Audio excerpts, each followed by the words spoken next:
Jose Mourinho had to say after the game, we didn't win because we missed incredible chances. I would say joke chances. I talked to the players at half-time when it was 1-1 that it was an easy match to win. Childish loss of possession, so easy. Childish in their box and childish in our box.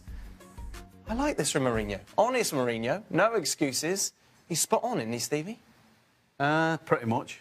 Yeah, at least Manchester United should have won this game comfortably. But if you leave Leicester hanging on, then you shouldn't be surprised that they take advantage of it. You know, they didn't win the Premier League for no reason, and it's a real punch in the guts for Manchester United. This should have been 3 points, as he said. Easy. But this kind of epitomises United of late. They just don't seem to be able to kill teams off. We saw it obviously against Bristol City. It's happened time and time again over recent weeks, and this time they're punished for it. Yeah, but time and time again, we've been fairly critical, and I've certainly been critical of Mourinho's role and them not killing teams off. That you go 1 up or 2 up and they just sit back and defend and try to soak pressure up. This has nothing to do with Mourinho. This is just the players kind of taking things for granted. You can't be having the kind of chances that you have, that Manchester United had. Lingard, Martial, Rashford, maybe we agree to disagree on that one. But it was comprehensive from Manchester United. And then you're down to 10 men. You have Smalling injured. You're asking for some kind of leadership on the field.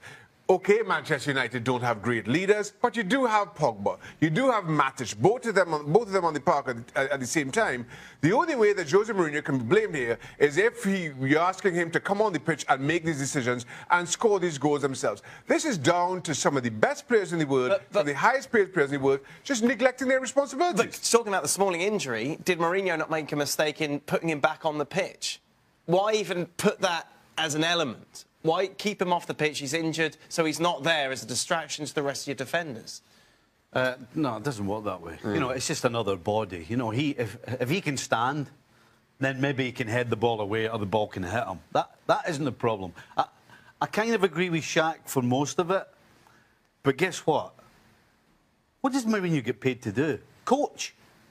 You're telling me he can't get on the side of the field and say, right, you there, you there, you there, and then there's no argument, and then nobody's got a discussion about it. You just do as the coach tells you. That's what he should have done. He should have done it really quick. It wasn't like Smalling all of a sudden from nowhere was struggling. He was struggling for quite a bit, and he didn't make the decisions and make it clear to the players what to do. I agree with you, Stevie, but you played in great Liverpool teams who I don't think this would have been an issue for. You would have made that decision. Right. I played on very average teams in the Premier League that wouldn't have made an issue out of this, that we'd have figured it out on the park. And as a result, that's why I'm not putting this on Mourinho at all. But yes, we would have done that. When you have the right type of player, you do it, right? And actually it's done before the coach is even off his seat and tells you. But when it's not done on the field, that's his job, to get off his seat and start pointing people around and telling them what their job is. Gab, what was your big takeaway from the game? I don't know. I'm a little bit less concerned here. And then I'm concerned when teams don't create chances. I'm less concerned when they don't finish them or they concede a goal so late, because of the kind of thing that ultimately is fairly fixable, right? Because, you know, we heard that Smalling was injured. He's not always going to be injured. Other guys will hopefully take this lesson to heart and do what Xhaka and Stevie suggested and take ownership of the situation on the pitch and make adjustments on the fly, or maybe Mourinho will be more forceful from the sidelines. Those are things that you can easily fix. You know, you worry when you don't create chances and when you concede too many. And I thought in this game, for the most part, Manchester United, Freudian lapse there, did a pretty good job of that. Stage of the season, it's time to grade some of the team's performances. Manchester United have been given a B. Gab Marcotti, is that correct? I don't have a huge problem with this at all. We can all identify situations where United can play better, but it's a quantum improvement over where they finished last season, where they were last season for much of the year. And, you know, it's not their fault City are so much better. So, yeah, I'd give them a B or B minus with the urging that they can and must improve. I'd go a little bit higher. I'd go B+. I think despite the comparisons with Manchester City, who were just running away with the league, and despite the criticism of their style at times, United keep getting the job done. And you only have to look at the league table to say exactly how good that is. Top of the group in the Champions League. So maybe, you know, against the backdrop of City, you can see a B or maybe lower. But just in the overall perspective of how the season has gone, I don't think you could ask for a whole lot more. I'm with Shaka on this. I mean, Manchester United couldn't get in the top 4 last year. Now they're comfortably sitting in second. They're comfortably through to the knockout stages of the Champions League. So it has to be higher than a B. All right, then. The boys say Manchester United maybe deserve a B+ for the start of the season. Have the least number of days off during the festive period compared to any other side in the Premier League. This is a very objective piece full of facts from United. It's not subjective at all. Shaka, do you have any sympathy for United? No. 12 months ago, we heard exactly this from Jurgen Klopp, and I had no sympathy for Jurgen Klopp then either. I mean, I'm a year older and a year wiser, but still a year just as stubborn. I'm absolutely not at all. They've got a point, though, haven't they? Do they? Of course. No, they don't. It's been going on forever, though, Dan. I mean, you know, since the game started, this is a key. Just because it's been going on forever doesn't mean. Well, how are you going to change it then? So what are you going to do? What are you going to do? Extend the season? There's a World Cup coming up. They can't do that. So it's been going on forever. You've got a massive squad. Every squad gets injuries, so you've got to be able to cope with it. How do you do it? You manage your training, you manage what you're doing in training with the lads, and then you've got to get through it. The reason Manchester United will not win the Premier League this year is not going to be because of whatever, the Christmas schedule, the festive period schedule. It's already done. It's already too late. So whatever complaint you're having about how this is going to affect you going in the future, it doesn't matter. It's a moot point. You are already 11 points behind, and that had nothing to do with the festive period. I don't think there's anything here for Manchester United to complain about. The corner, the January transfer window, and obviously the world of football cannot wait. Premier League managers eyeing up what they might be able to do. A little bit of wheeling and dealing. Craig, how do you rate these latest transfer raters that we've got going on? Daniel Sturridge to a struggling Newcastle side. Gab Marcotti is frothing at the mouth. It's like going on a month's all-inclusive holiday. Not about Daniel Sturridge, but just generally. No, the transfer window. Yeah. And it'll all be nonsense. Not Gab's, the transfer window. I read an interesting quote from former Liverpool player, German international Didi Hamann, recently talking about Daniel Sturridge. Said he's only fit 20% of the time, so he's only worth 20% of what the value would be, which I think is true. And if you want to play him, you have to decide what you're going to pay for him. I'm going to put it in the hit because there's a connection there with Rafa Benitez. I think Liverpool need to get some money for him, get him out, because he isn't fit enough. It's whether Newcastle, with potential new owners, want to take some sort of chance on his fitness and play him with one of those contracts where it's incentivised in terms of games, because he could have been worth 40, 50 million plus to Liverpool if he played 40 games a season, but he doesn't. Right, and what other options Newcastle might have? They're struggling, yeah. I mean, they're heading to relegation at the moment. So Liverpool put the Jets on cool when they were pulled up by Southampton in the pursuit of Virgil van Dijk. Has enough time gone by? Can they do this the right way to pursue him, maybe with other parties interested? I mean, I don't know. I think this will happen, but I think it's probably going to happen in the summer. Does that make it a hit? I don't know. Is it a good idea? I'm just going to put hit because he's going. I think he's no smoke without fire. It seems as if he's going to go there sometime as a partner to Joel Matip. But Southampton are struggling though. Okay. So I'll put it as a hit. Might be January, probably summer. This is an interesting one because why would Antonio Conte, given what happened with Matic, do the same for Willian here to Man United? Yeah, and that's why I'm going to put it in the miss. And Stevie Nicol and I were watching Chelsea play Huddersfield the other day, which wasn't a huge game for them. But we just sat looking at each other saying, why is he not playing more often? Why does he find himself on the bench so much? because he's so fast, he works hard, his set pieces are great, corners, free kicks, he gets goals and he's direct and runs at people. And for all the reasons you just said, I cannot see them selling to Man United. I think Mourinho would have him, but I think if Chelsea sell him there in January, Conte will just walk out the door. Okay, this is an interesting one. Ings hasn't played properly since May of 2016. He came on in the Merseyside derby just for a few minutes. Is he going to go to West Brom? I think he could go there either as a transfer or as a loan. New manager in Alan Pardew, huge injury problems for this lad, isn't going to get a regular game, and West Brom can't buy a goal. West Brom just can't score. They're getting compact now. He needs to run the games. I think that could be a loan, but I could see it happening. Okay, and here, Daley Blind, much sought after, contract expires in the summer, to Barcelona? No, if he gets a move to Barcelona, I want his agent. Right, and I want him now. I want him on the phone now, within 5 minutes of doing this gig. So I can't see that. I mean, in all fairness, he's not. He's a solid enough player.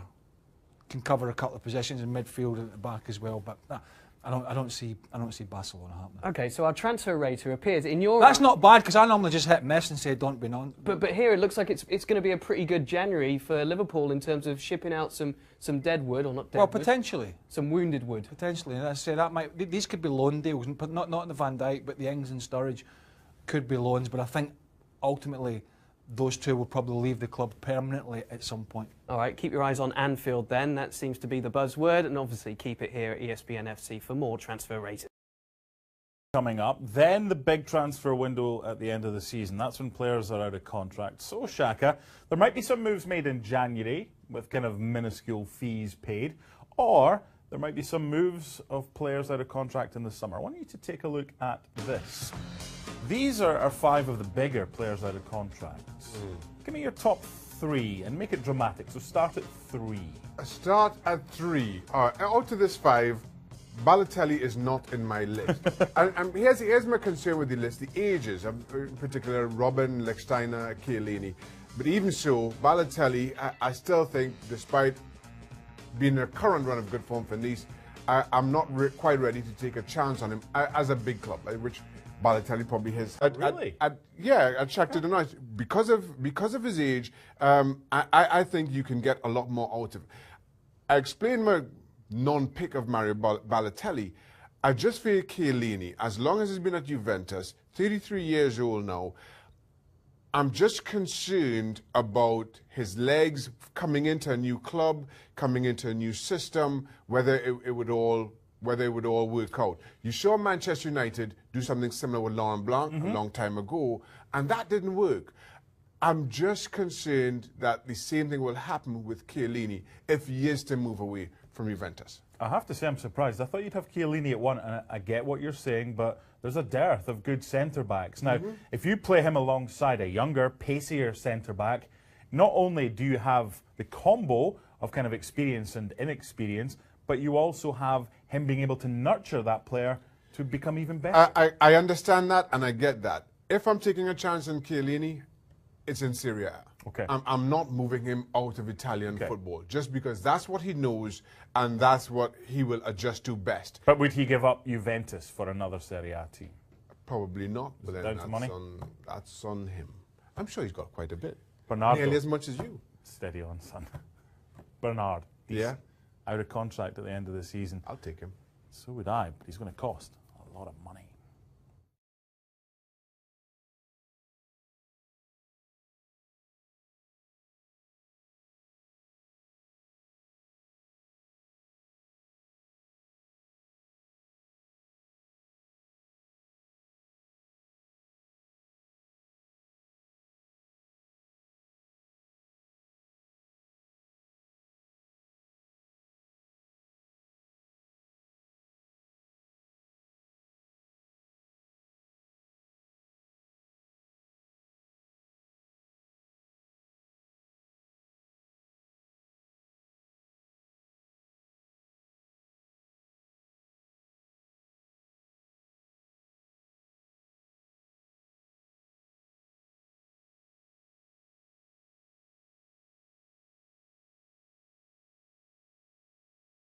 Van Gaal having a go at Jose Mourinho for his teams being boring. Is that the definition of irony or what? Okay, let's settle it. Whose team was more boring? Mourinho and his current Man United team, or Van Gaal and his United team? Is it possible to be more boring than a boring team?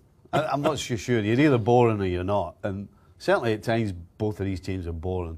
I would kind of give Van Gaal a little bit of a pass, though. He didn't have the quality that Mourinho's working with.